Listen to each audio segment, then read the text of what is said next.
এটা জাতির পিতা বঙ্গবন্ধু শেখ মুজিবই বলে গেছেন যে শিক্ষায় যে অর্থ ব্যয় হয় সেটা হচ্ছে বিনিয়োগ। আমরা বিনিয়োগ করি। আজকে আমি আনন্দিত যে এসএসসি দাখিল, এসএসসিও দাখিল ভোকেশনাল এই পরীক্ষার 2024 সালের ফলাফল প্রকাশ করা হলো। শিক্ষাক্ষেত্রে একটা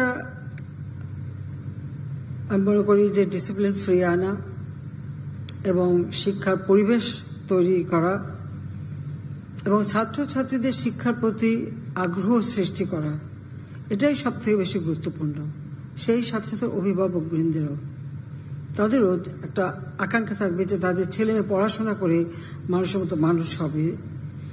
তো আমাদের সবসময় প্রচেষ্টা ছিল, আওয়ামী লীগ সরকার গঠন করার পর থেকে এই প্রচেষ্টাই ছিল যে মানুষের মাঝে এই সচেতনতাটা সৃষ্টি করা এবং তাদেরকে উৎসাহিত করার জন্য তারা লেখাপড়ার দিকে মনোযোগ দেয়। এবং সেখানে আমরা দেখতে পাচ্ছি ধীরে ধীরে আমাদের সাক্ষরতার হার বেড়েছে এবং শিক্ষায় অংশগ্রহণকারী ছাত্রছাত্রীর সংখ্যাও কিন্তু ব্যাপকভাবে বৃদ্ধি পেয়েছে।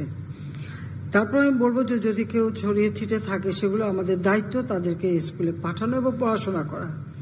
শুধুমাত্র যে সাদাসিধা MA BA পাশ করবে তা নয়, সাথে সাথে কারিগরি শিক্ষা, বিজ্ঞান প্রযুক্তি, তথ্য প্রযুক্তি, অর্থাৎ সার্বিকভাবে একটা শিক্ষিত হবার যা যা দরকার সেইগুলি বা বিশ্ব পরিমণ্ডলে প্রতিযোগিতার সাথে টিকে থাকার উপযোগী শিক্ষা ব্যবস্থায় আমরা প্রবর্তন করতে চাই। স্বাধীনতার পরপর জাতির পিতা বঙ্গবন্ধু শেখ মুজিব, ডক্টর কুদরতে খোদা যিনি আমাদের বিশিষ্ট বৈজ্ঞানিক, তার নেতৃত্বেই শিক্ষা কমিশন গঠন করে দিয়েছিলেন যে স্বাধীন বাংলাদেশের উপযোগী একটি শিক্ষা নীতিমালা প্রণয়ন করা, এবং তিনি সেটা করেছিলেনও, হস্তান্তরও করেছিলেন, কিন্তু সেটা সম্পন্ন করে যেতে পারেননি। কারণ তারপরই জাতির পিতা বঙ্গবন্ধু শেখ মুজিবকে হত্যা করা হলো এবং সেই নীতিমালা আর কখনো আলোর মুখ দেখেনি। আওয়ামী লীগ সরকার গঠন করার পর আমরা 96 সালে আবার শিক্ষা নীতিমালা, সেই শিক্ষা নীতিমালা আলোকে সর্বোপযোগী করে প্রণয়ন করবার জন্য একটা কমিশন গঠন করেছিলাম এবং তারও নীতিমালাটা প্রণয়ন করা হয়েছিল। কিন্তু 2001-এ আমরা সরকারে আসতে পারলাম না। আবার সেই শিক্ষা নীতিমালা বলতে গেলে এটা আবার ডিপ ফ্রিজে চলে গেল, এরপরে আর কোনো উদ্যোগ ছিল না। দ্বিতীয়বার যখন আমরা সরকারে আসলাম তখন আবারও আমরা উদ্যোগ নিয়ে এই নীতিমালা প্রণয়ন করে সেটা আমরা বাস্তবায়ন করে যাচ্ছি এবং সময়ের সাথে তাল মিলিয়ে সময়ের সাথে সময়োপযোগী করে সেটা যখনই প্রয়োজন হবে সেটাকে সংশোধন করা, পরিবর্তন করা, এটা আরও সুযোগ রয়েছে।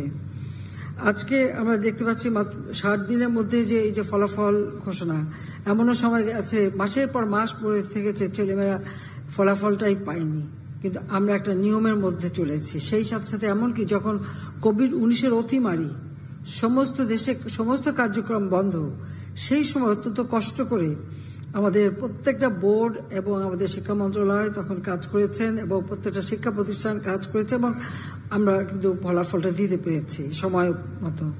এমনকি আমরা যে বিনামূল্যে বই বিতরণ করছি, কারণ স্বাধীনতার পর জাতির পিতা বঙ্গবন্ধু শেখ মুজিবই কিন্তু এই যুদ্ধ বিধ্বস্ত দেশে যেখানে শিক্ষা প্রতিষ্ঠানগুলি সম্পূর্ণ পাকিস্তানি হানাদার বাহিনী দ্বারা ধ্বংসপ্রাপ্ত ছিল সেগুলি আবার মেরামত করেন, শিক্ষার কার্যক্রম শুরু হয়, বিনা পয়সায় বই, কাপড় চোপড় সবকিছু তিনি দিয়েছিলেন সেই প্রথম স্বাধীনতার পরপরই।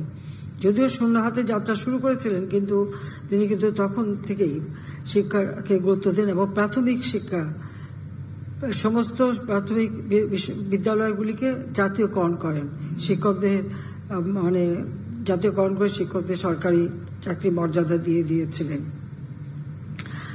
কাজে আমি এটুকু বলবো, এরপরে আবার দুর্ভাগ্যের বিষয় যে 75-এর পরে যা সরকার এসেছিল সেখানে কিন্তু ঠিক শিক্ষা সেই পরিবেশটা ছিল না। বিশ্ববিদ্যালয়গুলিতে অস্ত্রের ঝনঝনানি, ছাত্রদের হাতে অস্ত্র, মেধাবী ছাত্রদের হাতে অস্ত্র, অর্থ তুলে দিয়ে তাদেরকে বিপথে নিয়ে যাওয়া, তাদেরকে ক্যাডার হিসেবে ব্যবহার করা, তাদেরকে তাদের হাতে তুলে দিয়ে একটা রাজনৈতিক ভিত্তি তৈরি করার প্রচেষ্টা নেওয়া, সেশন জট প্রতিনিয়ত ছিল এবং সাক্ষরতার হারও কিন্তু আর বাড়তে পারেনি।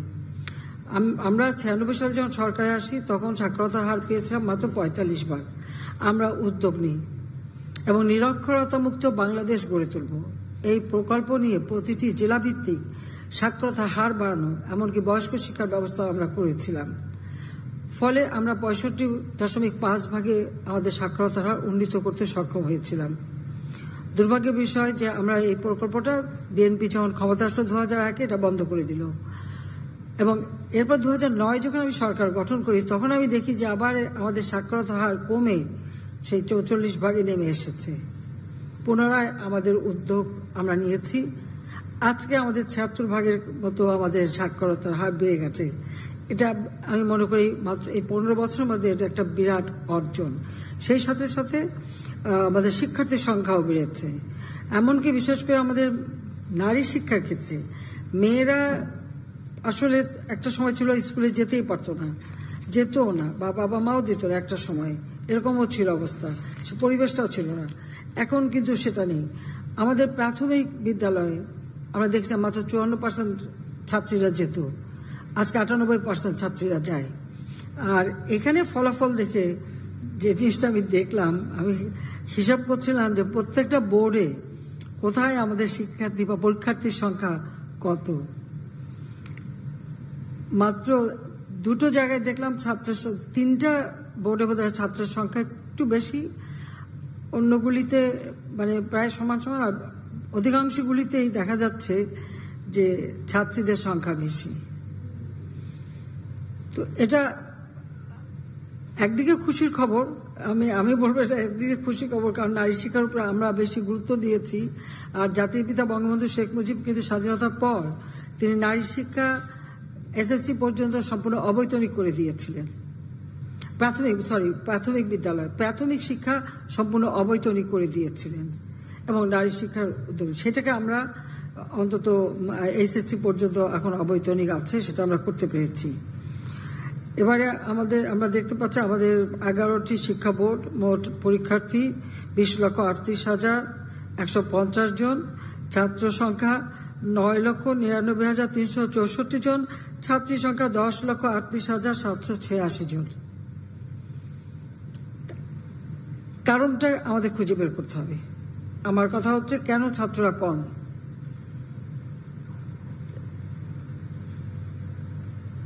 আমি এটুকু বলবো যে এখন থেকে আমাদেরও সেটা উদ্যোগ নিতে হবে যে কি কারণে আমাদের ছাত্ররা কমে যাচ্ছে। পাশের হারের ক্ষেত্রে দেখা যায় অনেক ক্ষেত্রে মেয়েরাই অগ্রগামী, সেটা খুব ভালো কথা, কিন্তু তারপর আমি বলবো যে এই বিষয়টার দিকে আমাদের দৃষ্টি দিতে হবে। আমরা তো ঠিক সঠিক সময় বিনামূল্যে বই দিচ্ছি, আমরা বৃত্তি দিচ্ছি এবং প্রাইমারি থেকে সেই এখন তো উচ্চশিক্ষা পর্যন্ত বৃত্তি আমরা দিয়ে যাচ্ছি, উপবৃত্তি দিচ্ছি। আমাদের ডিজিটাল বাংলাদেশ আমরা গড়ে তুলেছি। যখন কোভিড-19 সময় ছাত্রছাত্রীরা যেতে পারতো না স্কুলে, আমরা তখন মানে আমাদের কয়েকটি শিক্ষা প্রতিষ্ঠানের ক্লাসগুলি টেলিভিশনের মাধ্যমে প্রচার করা, অনলাইনে প্রচার করার ব্যবস্থা করে দিয়েছিলাম এবং অনলাইনে ক্লাস নেওয়াও আমরা ব্যবস্থা করেছিলাম, যাতে করে কোনো মতেই ছেলে মেয়েরা যেন শিক্ষা থেকে দূরে না যেতে পারে, মানে আমার ঘর আমার স্কুল, সেই ব্যবস্থাটাও আমরা নিয়ে শিক্ষা কার্যক্রমটাকে অব্যাহত আমরা রেখেছিলাম। কাজে এখন থেকে সমস্ত ফলাফল থেকে শুরু করে সবকিছুই ডিজিটাল পদ্ধতিতেই করা হয়, সেখানে আর অন্য কোনো কিছু করবার কোনো সুযোগও থাকে না। কাজে আমি এটুকু বলবো যে আজকে যে আমরা ফলাফলটা ঘোষণা করছি, সেখানে যারা পাশ করেছে, কৃতকার্য হয়েছেন, তাদের সবাইকে আমার আন্তরিক অভিনন্দন জানাই। সেই সাথে তাদের বাবা মা, অভিভাবক, তাদেরকে আমার অভিনন্দন জানাচ্ছি এবং যারা এই তাদেরকে শিক্ষাদান করেছেন, আমাদের সেই শিক্ষক থেকে শুরু করে সকলেরকে আমার অভিনন্দন। আর যারা হয়তো এবার কৃতকার্য হতে পারেনি বা ফেল করেছেন, তাদেরকে আমি বলবো যে এখানে মন খারাপ করার কিছু নেই। একবার এরকম হয়তো মানুষের জীবনে আসে, কিন্তু তারা যদি আবার ভালোভাবে মন দিয়ে পড়াশোনা করে, আবার উদ্যোগ নেয়, তাহলে আগামীতে পাশ করতে পারবে। কাজে সেই আস্থাটা নিয়েই কিন্তু তাদেরকে চলতে হবে। সেই সাথে অভিভাবকদেরও বলবো যে ছেলে মেয়ে ফেল করেছে বলে তাদের জন্য গালমন্দ না করেন। তার কারণ হচ্ছে যে ফেল করছে তার নিজেই তো মনের কষ্ট, তো বাবা মা সেখানে আবার আরো কষ্ট কেন দেবে, বরং তাদেরকে সান্ত্বনা দিয়ে তারা যাতে আরো মনোযোগ দিয়ে পড়াশোনা করে সেই দিকেই তাদের দৃষ্টি দেওয়া উচিত, তাদের সহানুভূতি দেখানো উচিত। কারণ বাবা মা যদি এখানে রুষ্ট হয়, গালিমন্দ করে, তাহলে দেখা যায় অনেক সময় ছেলেমেয়েরা সেটা সহ্য করতে পারে না, কিছু ঘটনা ঘটিয়ে ফেলে। তো নিশ্চয়ই আমি চাই যে বাবা মা বা অভিভাবক চাইবেন না তাদের সন্তান হারাতে, সেই জন্য তাদেরকে সহানুভূতির সাথে দেখে কেন সে পারল না সেটা খুঁজে বের করে তার সেই সমস্যাটা দূর করে তাকে পড়াশোনার দিকে আরো মনোযোগী করে আবার যাতে সে পরীক্ষা দেয় সেদিকে দৃষ্টি দেওয়া। কারণ আমি অন্তত আমার নিজের অভিজ্ঞতা বলতে পারি যে ছেলে মেয়েদেরকে ওই পর বেশি বললে পরে তাদের ওই পড়ার আগ্রহটা হারিয়ে যায়।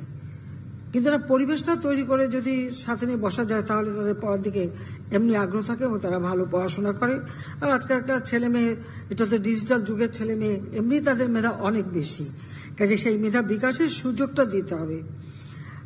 আমরা আমাদের যেটা লক্ষ্য যে আমরা সার্বজনীন শিক্ষার ব্যবস্থাটা নিতে চাই, আর সেই সাথে সাথে জাতির পিতা প্রথম 73 সালে বিশ্ববিদ্যালয় মঞ্জুরি কমিশন গঠন করে দেন। 74 সালে বিজ্ঞান ও প্রযুক্তি গবেষণা ও আণবিক শক্তি বিভাগ নামে শিক্ষা মন্ত্রণালয়ের অধীনে স্বতন্ত্র বিভাগ সৃষ্টি করেন। অর্থাৎ জাতিপিতা বঙ্গবন্ধু শেখ মুজিব কিন্তু বিজ্ঞান প্রযুক্তি শিক্ষাকে গুরুত্ব দিয়েছিলেন। বেতবুনিয়ায় ভূ উপগ্রহ কেন্দ্র প্রথম তিনি করে যান, যার উপর ভিত্তি করে আমরা স্যাটেলাইট বঙ্গবন্ধু 1 উৎক্ষেপণ করি। জাতির পিতার পদাঙ্ক অনুসরণ করেই আমরা চলছি। আজকে এই 15 বছরে আমরা এটুকু বলতে পারি যে আমাদের যেমন সাক্ষরতা হারও বেড়েছে, আর মেয়েদের সংখ্যাও বেড়েছে, কারিগরি শিক্ষা হার বেড়েছে। এটাই সবচেয়ে বড় কথা। কারণ আমি 96 সালে এসে দেখেছিলাম বিজ্ঞানে কোনো ছেলে মেয়ে পড়াশোনাই করতো না বলতে গেলে, এবং কারিগরি না, বেশিরভাগই সাধারণ সাবজেক্ট এবং কমার্সের দিকে ছিল। আপনারা জানেন যে সেই সময় আমি 12টা বিজ্ঞান ও প্রযুক্তি